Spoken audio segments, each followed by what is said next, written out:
Aujourd'hui, nous allons apprendre à découper un poulet fermier. On va commencer par retirer ce qu'on appelle la fourchette qui se trouve ici au niveau du cou, la fourchette du bréchet.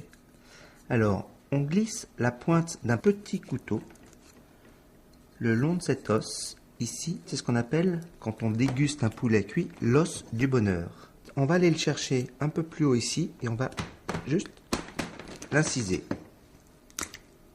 Voilà. Très important de retirer cette fourchette.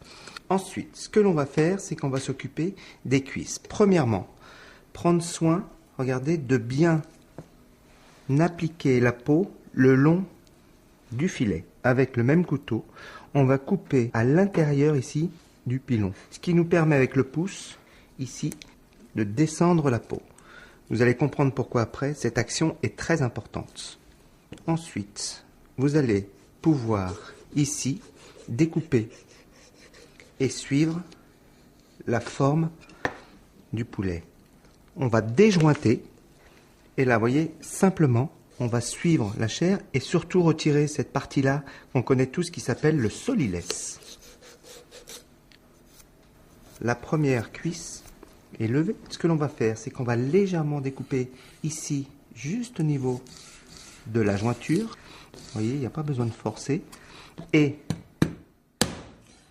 un coup net, on va parer. Et là, nous avons notre premier pilon avec le gras de cuisse. Pour ce qui est des filets, on va prendre notre poulet comme ceci. Et là, avec le couteau, de par le fait qu'il n'y ait plus cette fourchette qui est là, on va pouvoir couper, regardez ça, nos filets en deux et on va aller de chaque côté de ce qu'on appelle ici le bréchet. Voilà, regardez ça, net. Ensuite, on va couper ici bien droit en se mettant bien sur le côté, délicatement. Vous remarquerez que j'utilise souvent la pointe du couteau pour être beaucoup plus précis. Et il n'y a que mon pouce qui touche le produit. Évitez de trop toucher le produit avec les doigts.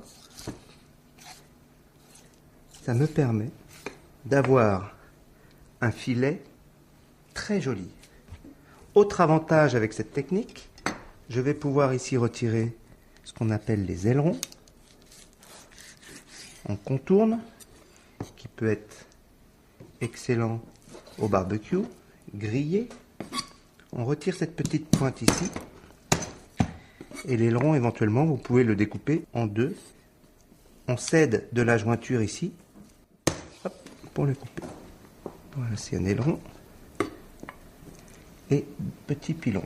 Alors, rappelez-vous, quand on a coupé tout à l'heure la peau du poulet au niveau de la cuisse, c'était justement pour avoir ce résultat. Et là, on a suffisamment de peau sur tout le filet qui va faciliter la cuisson et surtout, ça évitera à votre filet d'être trop sec. Maintenant, c'est à vous de jouer.